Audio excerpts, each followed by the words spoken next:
Next जो classification हम लोग पढ़ रहे हैं, it is very much important. ठीक है, ये बहुत इंपॉर्टेंट क्वेश्चन है, बेस्ड ऑन मैकेनिज्म क्लासिफिकेशन है, which is combination of monomer units. ठीक है, कैसे कंबाइन होता है, ठीक है, कॉम्बिनेशन कैसे हो सकता है।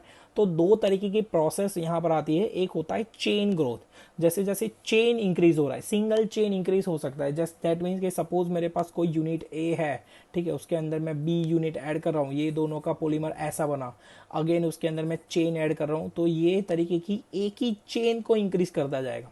This is chain growth. But step growth के अंदर क्या होता है कि इसका एक प्रोडक्ट पाया जाता है, वो प्रोडक्ट के अंदर अगेन वापस से वो कुछ ऐड किया जाता है और उसके अंदर से एक और प्रोडक्ट लाया जाता है, एक और प्रोडक्ट के अंदर वापस कुछ ऐड करते हैं। तो ये स्टेप बाय स्टेप प्रोसेस है, this is step growth polymerization process.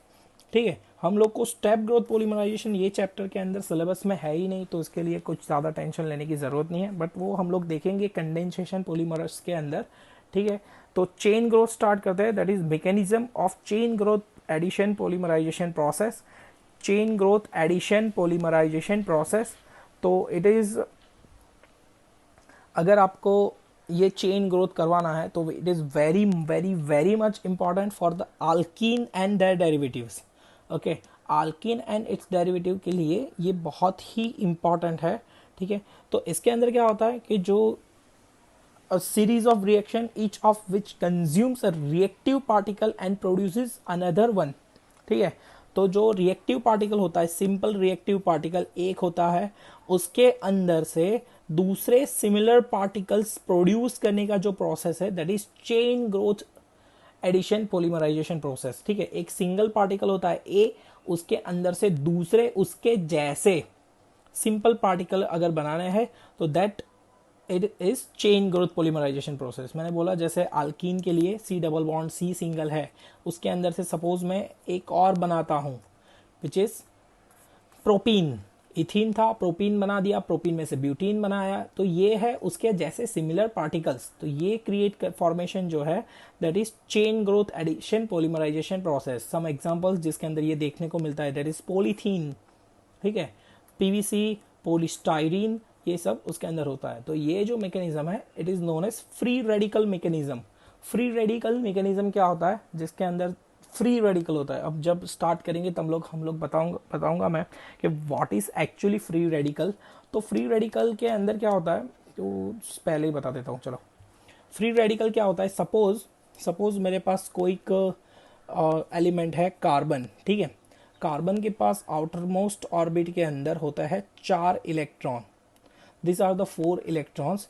If it loses a electron, एक इलेक्ट्रॉन उसने लूज कर दिया और क्या बना दिया, carbon having 3 electrons and a space for the electron. अब यहां पर जो है वो है स्पेस है वहां पर, मतलब there is a hole where electron can sit, जहां पर इलेक्ट्रॉन बैठा था पहले और नया जो इलेक्ट्रॉन आएगा वो वहां पर बैठ सकता है। तो दिस काइंड ऑफ पार्टिकल्स और this kind of elements are known as free radical. समझ रहे हो, this kind of particles are known as free radical. अगर कोई एलिमेंट इलेक्ट्रॉन लूज करके एक खाली जगह को, मतलब एक होल लेके घूम रहा है, ठीक है, actually this is totally unstable structure, unstable structure है, but for some time it is wandering here and there to find a new electron, to find a new electron, this kind of elements are known as free radical। तो mechanism का first stage जो है, that is chain initiation process. Chain initiation process, first of all ये जान लो कि ये जो फ्री रेडिकल मैकेनिज्म है, it is totally based upon organic peroxide linkage.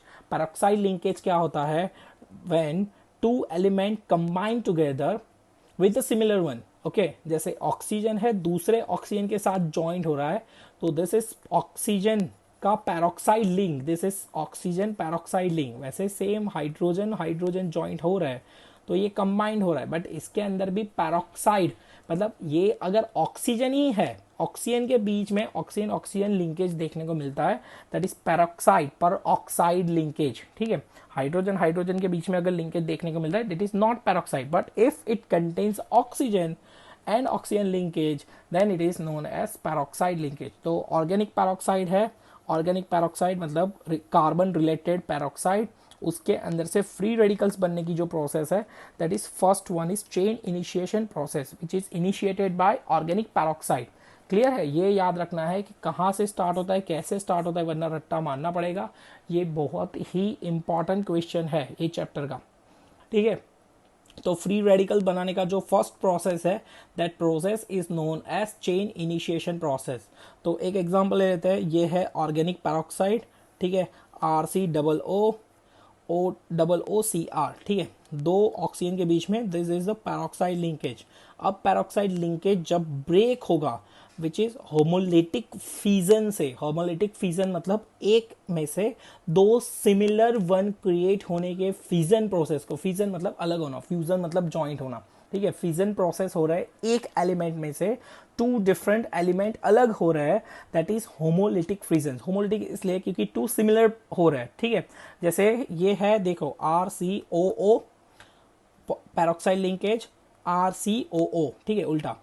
तो क्लियर है, यहां से जैसे ही पैरोक्साइड लिंकेज टूटेगा क्या बचेगा, RCOO अलग, RCOO अलग, समझ रहे हो। तो ये क्या होगा, जैसे ही इसको हीटअप करोगे वो टूट जाएगा RCOO के अंदर। वैसे कितने पार्टिकल मिल रहे हैं, 2 particles, that is homolytic fission process.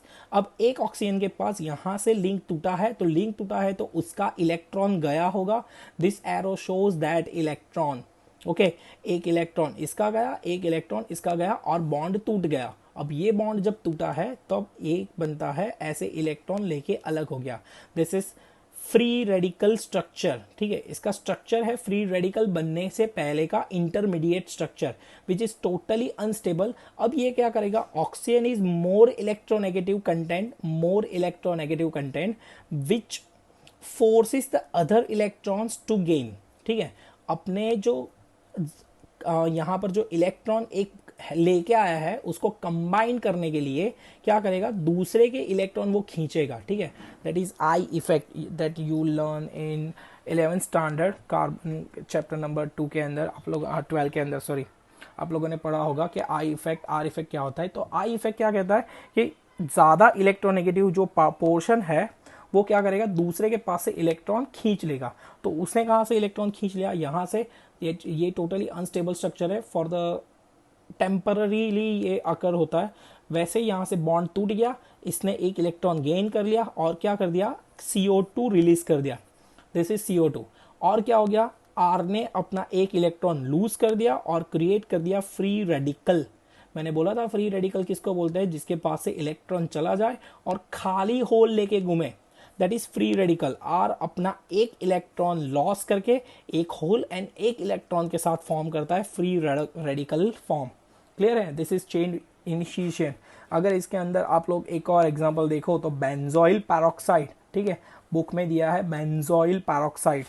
तो एक एग्जांपल ले लेते हैं, this is benzene, benzoyl peroxide है ये, ठीक है। तो R के बदले C6H5 लिख दिया मैंने, यहाँ भी R के बदले C6H5 लिख दिया, बाकी सम स्ट्रक्चर सेम है। बेंजोइल पैरोक्साइड में से लिंक टूटा, इलेक्ट्रॉन गेन किया, हीटअप किया, तो डायरेक्ट मिल गया आपको phenyl radical, phenyl free radical, phenyl free radical, ठीक है। एक कार्बन के जिसके अंदर पहले वाले में क्या था, R हो रहा था ना, यहाँ R रिलीज हो रहा है R के साथ, तो यहाँ पर R क्या है, बेंजीन है। तो बेंजीन के साथ क्या मिल रहा है आपको, phenyl free radical and CO2 as it is. Clear है, तो this is the first step, ठीक है। Actually this is not a final product. तो ये चेन इनिशिएशन के अंदर एक और इसके अंदर ऐड होगा, क्या ऐड होगा, दूसरा फ्री रेडिकल, समझ रहे हो।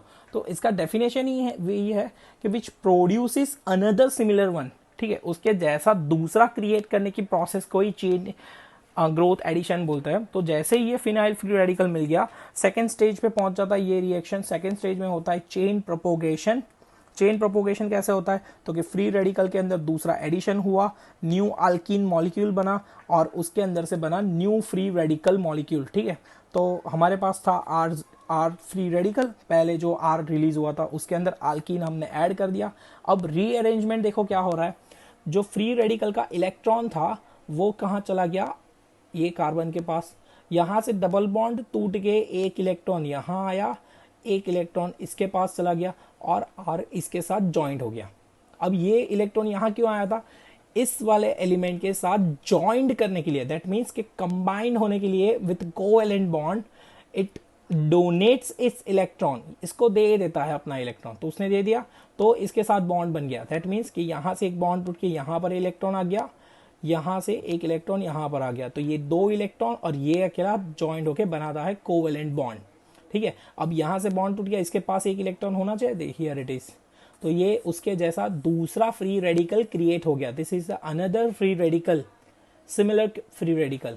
अब क्या होता है कि ये प्रोसेस तो चलता रहता है हमेशा हमेशा। ठीक है, ये प्रोसेस एडिशन पॉलीमराइजेशन प्रोसेस है, चेन ग्रोथ होता रहता है। ठीक है, एक पहले आर था, आर के बाद ये बन गया, फिर वापस आर ज्वाइंट होगा, वापस ये ज्वाइंट होगा, ऐसे करते करते करते करते इनफाइनाइट लूप तक चलेगा। तो ये टर्मिनेट कैसे होगा, मतलब बंद कैसे हो जाएगा, तो जब फ्री रेडिकल खत्म हो जाएंगे तब ये बंद हो जाएगा। समझ रहे हो, ये तो हम लोग क्या करें, फ्री रेडिकल ऐड ही करते जाते हैं। तो फ्री रेडिकल ऐड करते करते करते क्या हो रहा है कि उसका ग्रोथ इतना ज्यादा हो जाता है कि वो पूरा लॉन्ग चेन फॉर्म कर देता है। तो ये लॉन्ग चेन को अगर आपको कंट्रोल लूप में चलाना है, दैट मीन्स आपको कहीं पर स्टॉप करना है वेयर यू वांट, ठीक है, तो आपको क्या खत्म करना पड़ेगा, फ्री रेडिकल्स खत्म करने पड़ेंगे। तो third stage is chain termination, how to terminate the chain propagation, कैसे बंद करना है प्रोपोगेशन को। तो हमारे पास था RCH2CH2 free radical, this is the RCH2CH2 free radical, NCH2CH2 n times, उसके साथ इथीन ज्वाइन कर दिया n times, this is infinite loop एक फ्री रेडिकल के साथ। उसके अंदर एक और हम लोग ऐड कर देते हैं, ठीक है, सेम वन, तो आपको मिल जाएगा इसका एक फ्री रेडिकल, दूसरे का same free radical RCH2CH2 n times CH2CH2 free radical, same way RCH2CH2 n times CH2CH2 free radical. ये दोनों जब कंबाइंड हो जाएंगे तब ये दोनों के बीच में एक बॉन्ड बन जाएगा। अब फ्री रेडिकल नहीं बचा है, you can see over here there is nothing like free radical. Okay, तो फ्री रेडिकल नहीं बचा तो चेन टर्मिनेट हो जाएगी, यहीं पर जो फाइनल कंपाउंड है वो बन जाएगा। This is the combination of two different free radicals. Video को रिपीट करके बार बार देखना जब तक समझ में ना आए, ताकि रट्टा ना मारना पड़े, ठीक है, वरना ये पूरा रट्टा